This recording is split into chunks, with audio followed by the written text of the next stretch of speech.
What happens when survival is all you can think about, and when the education you've been given doesn't allow you to consider all the options available to you? Sometimes people make bad decisions because of the terrible situations they are born in. Welcome to the Beyond the Lines podcast. In a world where there are a few loud voices spreading division, we want you to know that there are more of us who want unity and love. Come listen with us and join a movement of people who are willing to love all people at all times. Today on the podcast, we have Dwight Crocker. Dwight is one of the pastors at our church, and he has an incredible story to share with us today. Find out how poverty in his mother's life led her to have a warrant out for her arrest because she couldn't pay parking tickets. Dwight talks about how he considered as a young teenager selling drugs so he wouldn't lose his mother to prison.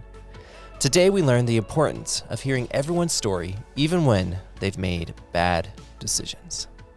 Hey, welcome everyone. Welcome to the Beyond the Lines podcast. And man, I'm so excited today. My name is DJ. I'm your listener today, and we also have another listener, my friend of mine, Jonathan. You forgot my name for a second there? No, I was going to have you say your name. Oh, hi. Yeah, You can say your name. I'm Jonathan Miller. Yeah, I didn't one know. of your listeners Yeah, today. well, steal your thunder, man. Come on, that's a big deal. You're supposed to introducing introduce me. That was your job. Yeah, okay, that's all right. Okay, you want me to start over? No. This is great. All right. Just keep going. I'm really excited about our guest today, Dwight Crocker. And about a month or so ago, or a couple months or so ago, he told a story just about some things that he went through in his childhood with his mom and, kind of the legal system. And man, how hard of a time that was. So we wanted to bring Dwight, wanted to bring you on today just to kind of hear more about your story. Dwight is our student pastor at the Glendale campus, where I'm from, represent Glendale. And man, thank you so much for being a part of us today. Yeah, Really thanks for excited to having me. be here. Yeah, I'm very excited. good. Yeah. How you doing? I'm good. You having a good day? Yeah, it's been pretty chill. Yeah. The snazzy shirt, man. I love it. I was Yeah, going I'm to say telling something you, about the shirt. Amazon, $20. You can get it off. $20. Yeah. Yeah. Anything. We'll leave an affiliate link in the right. Right down in the description. Amazon. Yeah, Amazon needs more sales, apparently. Yeah, most of you are listening to this and not watching it, so you have no idea what we're talking about. But you can check us out on YouTube. I'll leave the the link in the show notes so you can see Dwight's awesome shirt. Yeah, and there will not be a link to the Amazon. Yeah. Full We disclosure. can't have a bunch of people looking like you, man. Come on. Hey, man, it's one of a a good kind. You're enough one of a shirt to kind. share with other people. So, All right. yeah. Cool. Well, thanks, Dwight, for being here. And like DJ said, we are excited to hear your story. I think many of us have never, well, not many of us, I would say people like me, people from like backgrounds like mine, they have no idea. They have no idea what you went through. And we're just kind of teasing it now so we can let you share the story.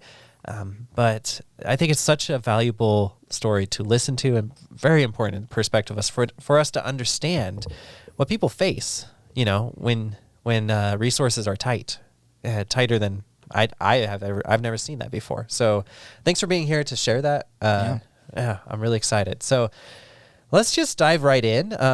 First, can you just share a little of your story that led up to your mom's parking tickets?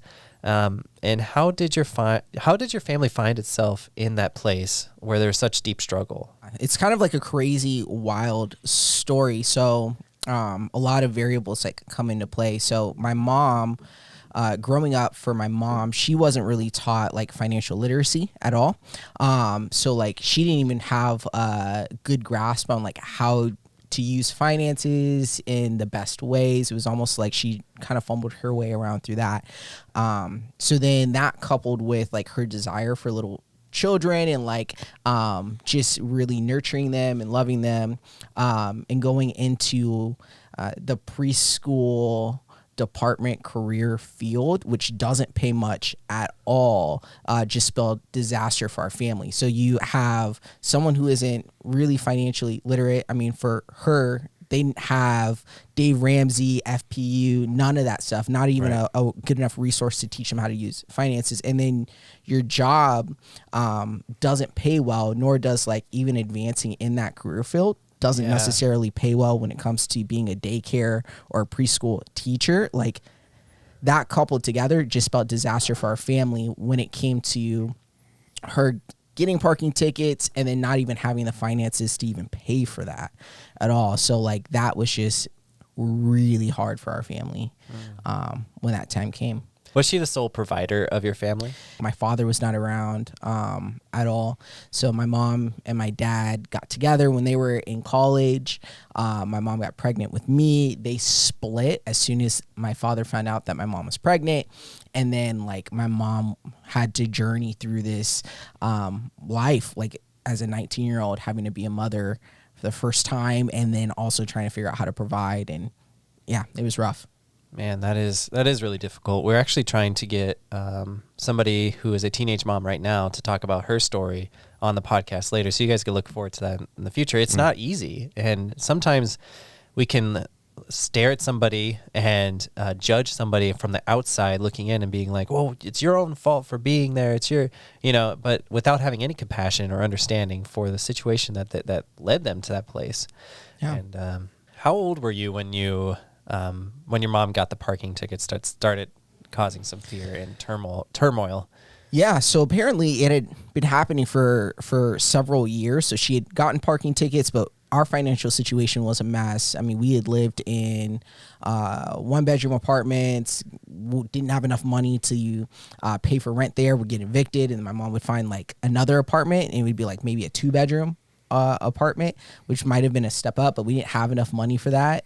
So anyway, she had accumulated parking tickets from the time I was in elementary school up to middle school. That was the time that we had a car, and then our car got repossessed, and then we didn't have a car from like middle school to high school. But because of her not going to court, paying off the parking tickets, all of that accumulated, and then just snowballed effect into her ultimately having a warrant out for arrest that I found out about when I was a senior in high school. Mm-hmm.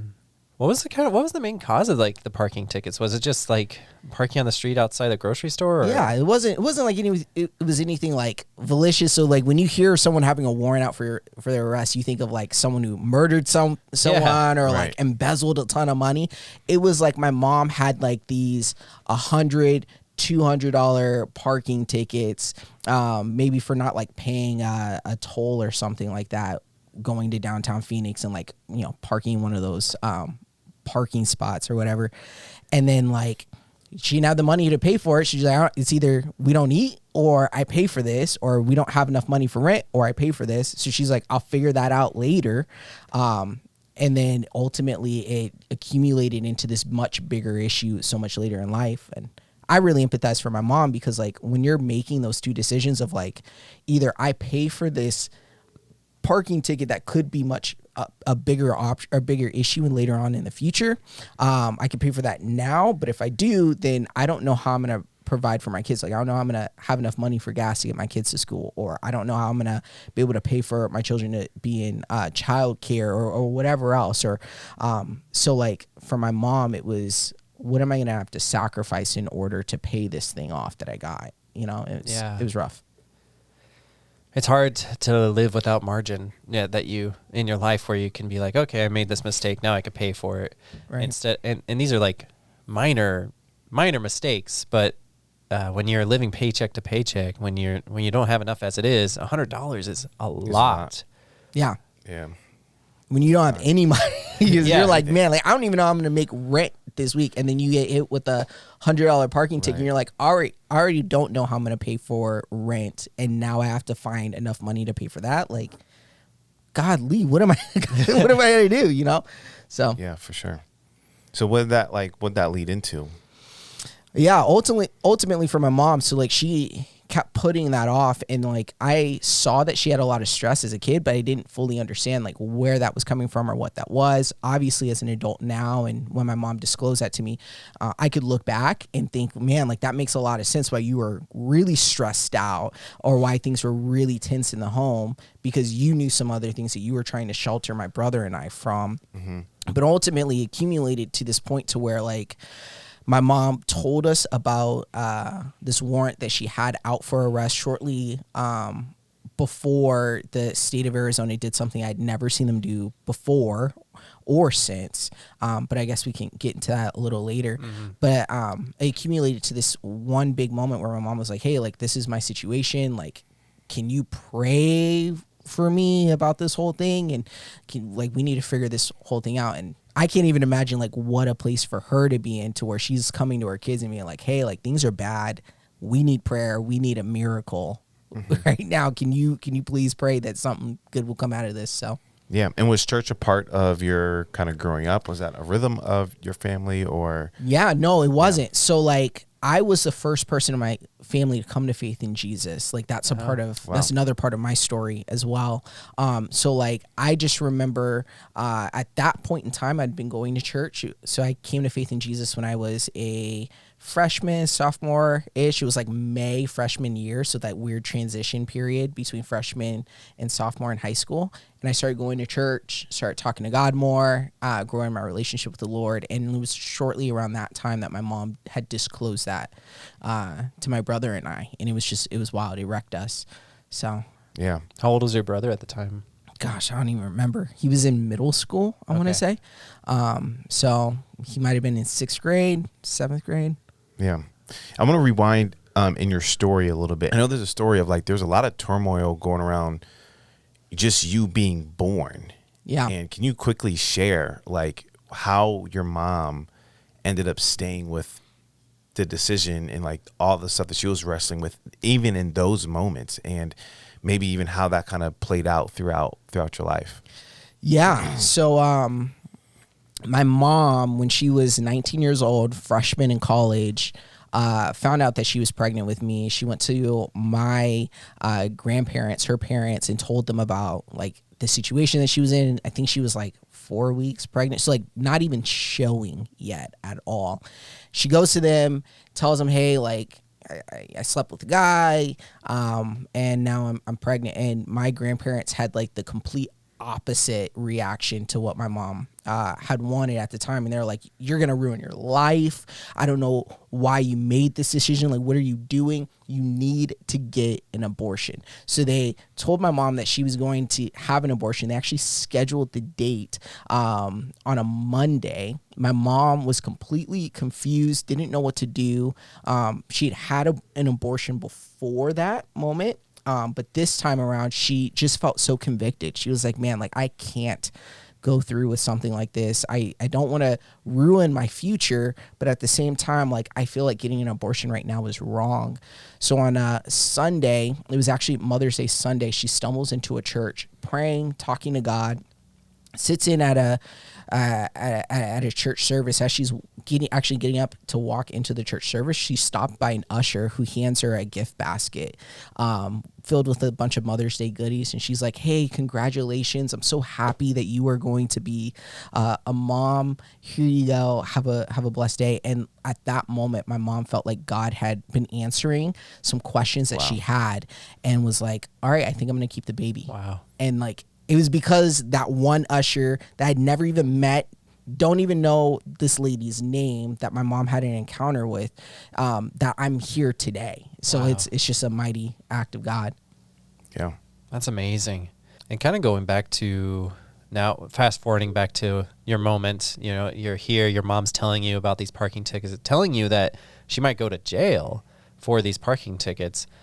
You know, what was your reaction to that? What did you do? Man, so I'm approaching adulthood, right? Like I'm 17 years old, almost 18 around that time. And like, I'm thinking, man, I have to find a way to provide for the family. Like already watching my family struggle so much. As I said before, my mom wasn't financially literate, so she didn't know how to handle finances. And we had been in bad situations before. We had been homeless and all this different things, and I just wanted to find a way to step up and provide for the family. I didn't know much about being like a man or what that looked like because my father wasn't involved in my life, but that was one thing that I did know, was that men provide. Like they step up and they help whenever their family needs it. Right. So I started applying for jobs, and I started talking to my mom about it, and my mom was like, you cannot get a job like that. You can't do that. If you do, I know that you are going to drop out of high school and start working full time to help out with this. Well, right around that same time as I'm like trying to figure out how I'm going to provide for my family and help my mom in this situation. I had a classmate in school who was talking about, actually bragging about like how much money he was making selling drugs. He was like, yo, like I just made $300, $400 selling drugs this past weekend. And I was like, yo, like that's how much my mom makes in 2 weeks, let alone like maybe a month if her hours get cut. So like you're making a ton of money in 2 days that my mom may be making in 2 weeks worth of work, like or even a month worth of work. Maybe I should step into this. Obviously I felt like turmoil internally because I was like, yo, my faith tells me that doing things like this is wrong.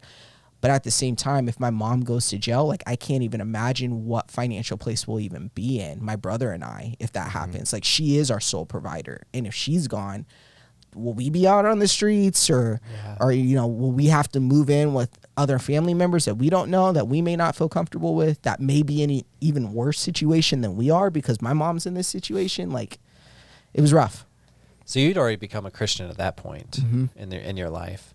Was anybody else in your family at that point or just you? No, it was still just me.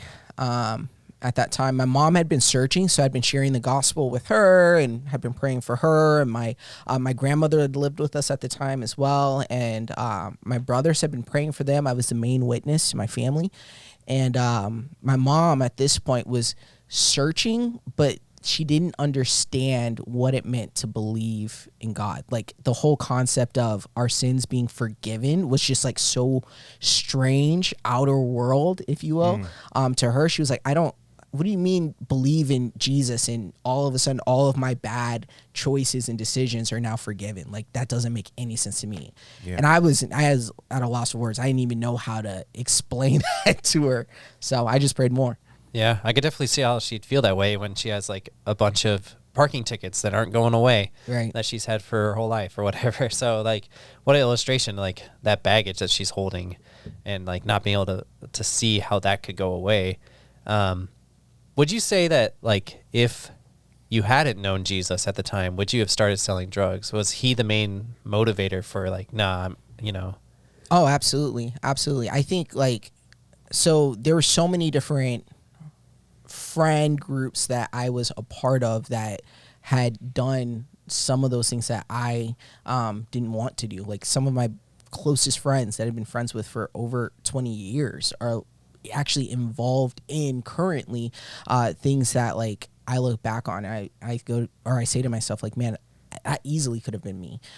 Like we hung around the same people. The only difference was that God had showed me what life could be like outside of my environment. Showed me a better way, if you will. And because of that, like I made different decisions than they did. Wow. What are some of the things? Obviously it was Jesus, but was there other people that spoke into your life during that time that kind of pulled you away? What are some of those things that you felt like that God put in your life to help you stay away from?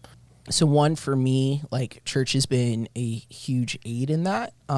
So part of my story and testimony of like the point to where I actually came to faith in Jesus was like in such a wild situation, like circumstances. It was just so spontaneous. I was on the phone with one of my friends and talking to him about a girl I wanted to date at the time. And all of a sudden I hear loud ruckus. Like I'm at my house, I hear a loud ruckus like coming from somewhere outside of my home, and I start following the music. Turns out to be a church outreach that's playing in a park. As I'm walking up to this thing, I'm still on the phone with my friend. This pastor walks up to me, shares the gospel with me, asks me if I'd like to place my trust in Jesus. I'm like, sure, why not? And I did. So it was like really wild. But like I had a lot of these moments where God would like intentionally place people in my life to where I could look back at that moment where I'm saying, okay, God, like I finally surrender to you. I'll place my trust in you.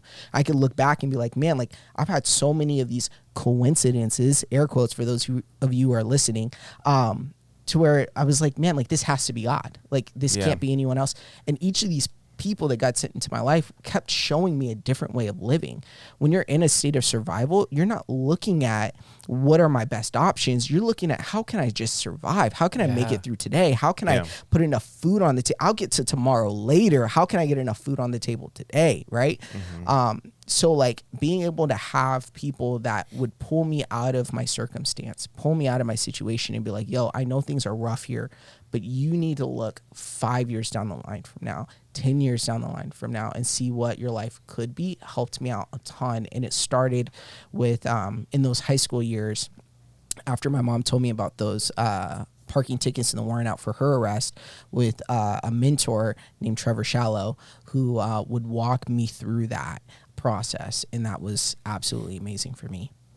Yeah, that's amazing. I think it's just so important, especially for young people, to have support. Yeah. So support around them. And I think even as parents, sometimes we can even like just think, oh, like it's all about like what the parent says, but for a lot of times it's about the peers of us as individuals. Like what are our peers telling us, and what are the people that we look up to telling us, and what are the things that they're modeling that, you know, that we feel like we can follow. And man, I think your story is a really cool example of just God really placing his hand on you in your situation to help you bring about change, you know, really in your family tree, as you have your own family and your son now. Yeah. Like being able to change some of those family narratives. But man, like the choices that you were faced as a young man, you know, with trying to survive every single day, can be really hard. And like, you know, when we talk about like loving people like beyond the lines, like it'd be so easy to look at one of those other kids who are in your situation who made bad decisions and only look at them for the decisions that they made, and not for how they got to those decisions, not for the environment that they were placed in, that they arrived to be making those decisions. And you know, you had a real thought as a 15, 16-year-old kid, like, man, my family is in trouble. Someone's making a lot of money that can really save my family. Like, why not? And I can see, man, just can see so many people like being faced with that situation and not choosing the road that you chose. So I commend to you, but also, man, glory to God, Right. in what he was doing in your life. So What actually happened with your mom? Did she end up going to jail? No, she didn't. So as I said before, God moved in such a mighty way, and I saw, you know, in the Maricopa County, state of Arizona, do something I'd never seen him do before or since. I started talking to God in that process as a family. Prayed, if you will. I mostly prayed. I don't know if my mom, grandmother, or brother did, but I just remember talking to God a lot about it, and thinking that my only way was to sell drugs in order to pay off those parking tickets. Well, one day, as we're watching the news, which I absolutely hated as a teenager, because there's nothing good on the news, right? Like, it's always bad information, bad news, to make you feel down. And one day we saw a glimmer of hope. Within the Maricopa County, state of Arizona was issuing forgiveness for warrants for people's arrests for traffic violations. So like, all you had to do was essentially go to a courthouse, plead your case to the judge, and then they would make the ultimate decision. So it wasn't like it was a guarantee, but it was like hey, we're doing this for some people. If you are willing to come in, plead your case before the judge, they may forgive the warrants out for your arrest. And I just remember like this being our way out as a family. It was like, okay, like I don't have to sell drugs. My mom doesn't have to stress or worry. And we just sat down. We talked about it for a while. And I just remember feeling so afraid and uneasy, because I was like, like, this could go south very quickly. Like, if the judge chooses to not forgive my mom's warrants, like, we could be taking a bus home. Mind you, we didn't have a car at the time. So we took like a 30-45 minute bus ride from 7th Street and Grover's to downtown Phoenix, which is like maybe a 15-20 minute bus or car ride. Mm-hmm. To the bus all the way down there. And I just remember thinking like, I may be taking the bus back home with my brother and grandmother by myself. So lo and behold, we stand before the judge, and it's crazy to think that like this person had that much power to change the situation of our family in such a drastic way. But they ultimately decided to forgive my mom's warrants for arrest in exchange for, I don't even remember, like however many hours of community service. It was like maybe 100, 200 hours of community service. And that was just such an amazing thing that I've never seen God do since that moment. That was just so powerful in how he met our financial situation. So Wow. That's absolutely amazing. How did that feel? Like, oh man, it was wild. I just remember like almost wanting to cry. Like, and it's just crazy. So, to think that a judge has that much power to literally, like, ultimately when we think of judges and like how they handle cases and whether they choose, however many years that someone can go to jail or face whatever type of consequences, or whether or not they can go to jail or be given community service, like it can change the financial structure of a home. And I remember just thinking that, like, man, this person literally doesn't have the power over my mom's life, but has a power over the lives of 4 other people, my grandmother, or 3 other people, my grandmother, my brother, myself, right? Like that would change everything if they choose against it. But yet she was so merciful and like was just so gracious to us, that literally that changed the trajectory of my mom's own faith journey as well, like coming out of that. So it was wild. Yeah, I mean, how much was that fear, based off like, the history of being a black kid, from a black family? Like, I mean, how much of that fear played into it? Like, hey man, usually things like this haven't historically gone well for people who look like me. Like, how much of that played into your psyche in this situation? Oh, a ton. I mean, I know how powerful God is. I know the things that God can do, but I also know the reality of what it's like to be an African American, and to also face legal troubles, So like for my family, I just remember being hopeful, but preparing for the worst, and just seeing like, all right, like I very well could lose my mom right now, and just like that wrecked me, because if you would have asked me in the moment, I probably would have been like, my mom probably is going to go to jail and I'm going to have to figure out what to do, So it was scary. It was hard. wow. That is super scary. And I just keep it's still unbelievable to me that this is parking tickets we're talking about, right? You hear about, kids, parents going to jail. You're like, oh, they must have like held up a gas station or killed somebody, like kind of like what you're saying. But this is like parking tickets. And it'll change like you said, the landscape of your entire family because of parking tickets that she couldn't pay. That's just mind blowing to me. Yeah, no, it is, man. And it's like, so one thing that I've been talking to my wife about lately is just like how many laws that we have that I don't even know if we're aware of. Like I thought about playing this as a game, like for our students, of just like weird, obscure laws, even federal offenses that you may not know are actual like offenses that you could go to jail for, and like, it's just crazy. I was watching a Netflix documentary on like how to survive jail or something like that. Like it was just something super random.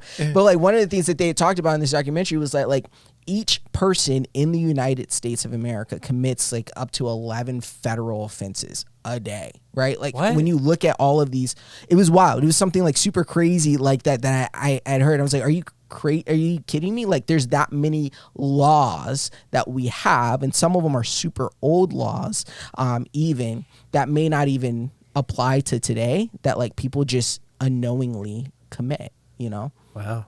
Yeah. I didn't know that. I mean, there are some that I know that I actually like jaywalking. like, hey man, like really, do I have to use a crosswalk? Like you just cross the street over here, Yeah. Oh, it's funny. Yeah, when I think Turn you in. When I think of obscure laws, I think of like apparently it's illegal to go whaling in Nebraska. To go whaling? Whaling. Okay. Not like crying, but like go kill some whales in Okay. Nebraska. Oh, You can't do that in the state of Nebraska while you're there. Yeah. I mean, if you could, I think you should get a prize. Well, they actually have whales That's in what I'm Nebraska. saying. Like, And the I'm law like, if you could exists find for a that. whale. No, Yeah. there's no whales in Nebraska. Yeah, I'm Zero like- whales. I'm like, what in the world? Yeah. Yeah, that's what I think of. But You should get rewarded that for we- that one. If you could find a whale in Nebraska, Right? that's not an aquarium. yeah, it had to be an aquarium or something. That's funny. No, that's crazy. So, how can people better empathize with with the people who are struggling, maybe their parents have gone to jail. Maybe they've decided to start selling drugs. Like you talked about some of your friends that have made some of those decisions. How can we better love people who have made mistakes, who have been in these situations where they chose wrong, but it didn't seem like there was any good choices in the first place? Yeah. What can we do? Listening and hearing that person's story and understanding that, like, to every action that was made, like there was a prior cause, right? That caused that whole thing to happen. And like for my mom, like it's easy to look at the parking tickets. It's easy to look at the warrant out for arrest. Like if you were to meet my mom, she is not a intimidating person at all. She's very loving and welcoming. But like to understand that there's things that had happened outside of that, may have happened outside of that person's control that had placed them on the path that they are on, you know?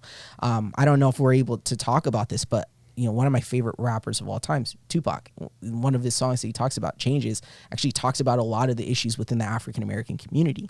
And in that talks about like some of the things that some of the decisions that black people have made, but then talks about like some of the things that set them on that place, right? Or set them on that trajectory. And I think like the same is true for my mom. It's easy to look at the end result, right? Like you have a warrant out for your arrest and to judge her for that, or even to blatantly throw out your own feelings about people who have warrants out for their arrest and not listen to their stories. If you were to hear my mom's story, you hear no one taught her how to use finances well, coupled with the fact that she went into a profession that doesn't pay well at all.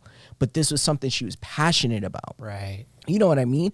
Yeah. So like easily that problem would have been fixed, I think, somewhere down the line if the school system taught her how to use finances, or if her parents, my grandparents, taught her how to use finances. But truth is, they didn't know, right? So like education would have been something that would have helped them out a ton. But because she didn't have that resource, because she wasn't even aware that there was resources like that available, she didn't tap into them. And that set her into this trajectory where she's, you know, trying to make $1 out of 15 cents. Excuse me, that's just a phrase of saying you don't have enough and you're trying to make ends meet by, you know, the lack of resources that you do have.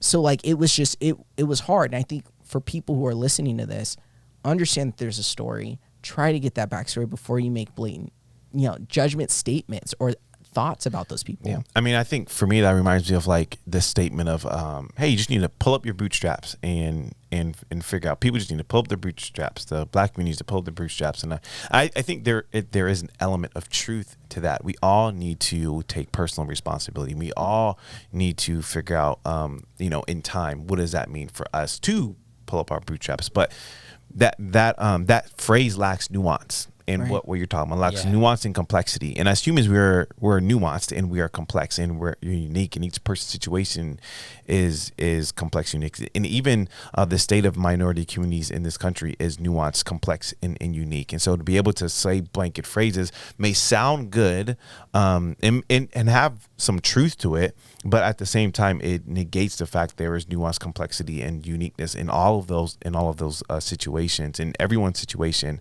And so, yes, like there is a way that we can love people as we encounter people in our lives, whether that be as you as students, or you know, as we as you know, we're all pastors and trying to challenge people. Hey, like there is some personal responsibility. There is something that there's more that you can do. There's more that you're called to, but at the same time, we have to handle those, handle people with care, handle people's situation with care, and be able to help people if they want to, if they're ready for, if they're willing, give people the education, you know, that you so long for. I mean, just think about what your son is going to get, you know, from you and Sarah. It's just going to be because you guys have walked the journey of being, you know, educated, or you know, Sarah comes from a you know, a family that were able to start their own business and stuff like that. Like, or you guys are able to give your son is going to be, just so much far and beyond where you were able to start off with.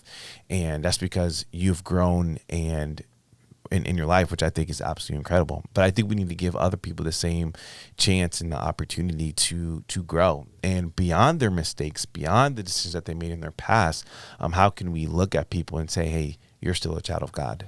Right. Yeah. So like as a Christian, like the rhetoric, pull yourself up by your bootstraps, like it completely dismisses everything that we believe to be true about God and even about Jesus, because like the gospel teaches us that no one was even able to do that. Even the best of us that tried to still fell short and wasn't even able to pull themselves up by the proverbial bootstraps. Yeah, and like the thing that I love about Christianity that should it should impact how we view other people, how we view other issues is, man, like this person isn't able to, let me help them, right? Just as Jesus has helped me, just as Jesus has loved me. And like, sadly, it's easier to say that. Oh, yeah, it's easier to say, well, you got to pull yourself up by your bootstraps. Even though, like, if I were to say that, that isn't true. If you were to look over my life, over the span of my life, you would see other people who had helped me, whether it was by sharing the gospel, showing me a new way of living, whether it was by helping me out in my field of study, like education, and by giving me tutors or whatever other resources. Like, there's nothing that I did in my own life that was pulling my own self up by my own bootstrap, even if I thought that I did, right? Like, people are like, well, I started a business and I looked it up and I did research online and blah, blah, blah. Well, you need to thank the people who gave you those resources. Like, the internet is an amazing resource that not everybody has, that someone thought for your own benefit that they would like to put into place to help you. So like, as a Christian, that rhetoric shouldn't even be in our own vocabulary, because Jesus has seriously and significantly helped us out in such a great way that we need to look at other people and be like, how can I pass that along? Yeah. Just as Jesus has helped me, how can I help you? So. Yeah. And it's so biblical for us to view everything that way. Like, one of the main issues the Israelites of the Old Testament had, the biggest issues they had besides idolatry, right, was self-idolatry. They believed that they were strong enough on their own ability, on their own power, on their own resources, on their own armies. And they said, we're powerful and strong. We don't need God. Like, they went through like the rigmarole of tradition and ceremony, but they didn't. Their hearts were nowhere near God, because they're like, we don't really need a protector God. We don't really need a provider God, because we've done it all of ourselves. And I think sometimes when we are successful, we can be like, yeah, it was all me, really. It was all what I did. And you see somebody else who's struggling, you're like, well, they could have done the same thing I did. Like, I pulled myself up. I built my own empire, if you will. They could do it too. They just haven't. It's their own fault. They could stay there. Right. And that's just so, I mean, check out the Old Testament. Check out Isaiah. Like, God is not a big fan of people who think they did it by themselves. God provides everything. God is the owner of all resources, all lands, everything. Like, it doesn't matter what you did. It's all about what God has given you, and accepting every day as a gift, and then being a gift to other people. Right. Yeah. Yeah, it's so good. Like, hearing you talk about that brings to my mind Hosea, and I don't remember if it's Hosea 3, Hosea 6, just looking at the book of Hosea, but literally, like, Hosea, the entire book is talking about idolatry and how Israel has left God as their first love and has gone to these other different idol worships. And one of the things that God brings up to Israel through the prophet Hosea is like, yo, I walked you out of Egypt. I literally walked you out of slavery. I taught you what to do when you reached the promised land. And now you've chosen to forsake me, and my heart is broken from this. But even in that statement of like, I walked you out of slavery, it negates the rhetoric of I pulled myself up from my own bootstraps. Like, God is saying, hey, you were enslaved. Like, you weren't even in a position of power. I gave you a hand me up. And like, now that you're in this place, you're forgetting about me, and you're also treating other people poorly. Yeah. And it's because you've adopted this poor mindset that's pretty chaotic in nature if you think about it. Yeah, just think about your mom, obviously a young girl at the time she showed up at the church.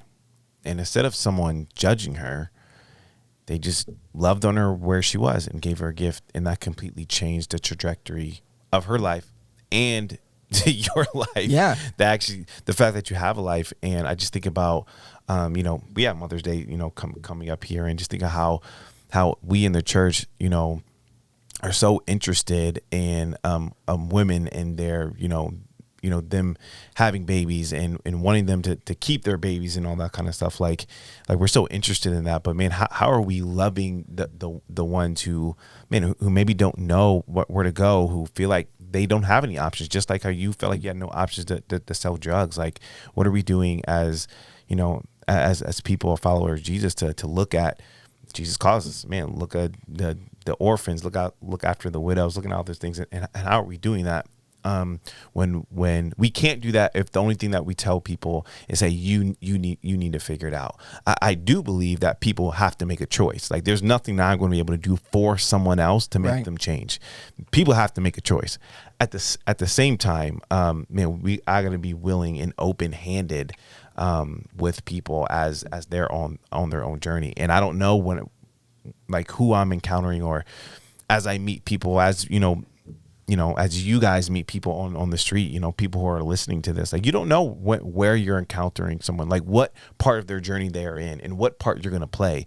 All we can do is just be opening to what the Spirit is telling us and moving us to. And for some of it, it may be dramatic and drastic and sharing the gospel and someone accepting Jesus, or it could be really small as giving someone a gift basket. Right. And I think that openness of our heart and our spirit, and I think most people would want to do, and I think sometimes we can get stuck in this, where we're pointing the finger at people, but I think most of us who call ourselves believers, we want to be that for people, and but the key is to move ourselves out of the way and allow us to see what God is truly trying to do in someone else's life, and mostly, what is he trying to do in mine? Who is he trying to encourage me to be and create me to be something new? So yeah, that's so good. Yeah.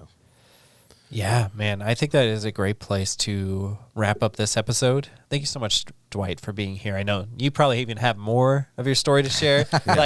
It's so cool. I love hearing people's stories. It continues to renew my faith and strengthen my faith to hear how God has worked in their life. And I think that's how it's supposed to be. So I appreciate your story. Yeah, thanks for having me. Yeah. Hey, guys, if you're out there, share this episode. Share the podcast. We really believe in what we're doing here because these stories are important. I was just telling the guys before this that we might, who knows, we might have a celebrity on here. I might eat my words, but the goal of this podcast is not to have really big name people, speakers on this podcast, like having I don't know, Shakira. That's just for some reason. Dwight Crocker's a big name, right? Yeah, Dwight Crocker. Our goal is to share the stories that nobody else is sharing, and to hear and listen, and so that we can be an example, so that you can go and listen to stories that are all around you. And so that's what this whole podcast is about. This obviously your story fits perfectly with that, and what we've talked about today is just again in the theme of loving beyond the lines that we believe are there. They're invisible. They're invisible and they're imaginary, right? We can love beyond all lines, but we always have these lines where it's like, well, you have a warrant out for your arrest. I don't know. It's probably your fault. That's not loving. That's judging, right? That's the thing that God tells us not to do. Jesus tells us not to do. And so we love telling these stories and we want people to hear them. Part of the thing about not having celebrities on, though, is Dwight Crocker is an amazing guy, but for some reason, not everybody knows that. And so why not? They need to know. I'm working on it. I'm trying to get your name out there. But so we rely on you sharing these stories, and not just Dwight's, but all the stories that have been on here. We have so many great stories. So please share this podcast today. At least like it. Give us a review on whatever platform you watch us on, except for YouTube. I don't think you could do that. But yeah. Thanks for being a part of the Beyond the Lines podcast today. We record here at Central Christian Church in the Phoenix metro area. We have lots of cool campuses you could check out. Check us out at centralaz.com if you want to learn more. Until then, love beyond your lines and have a great day, everybody. Yeah. See ya.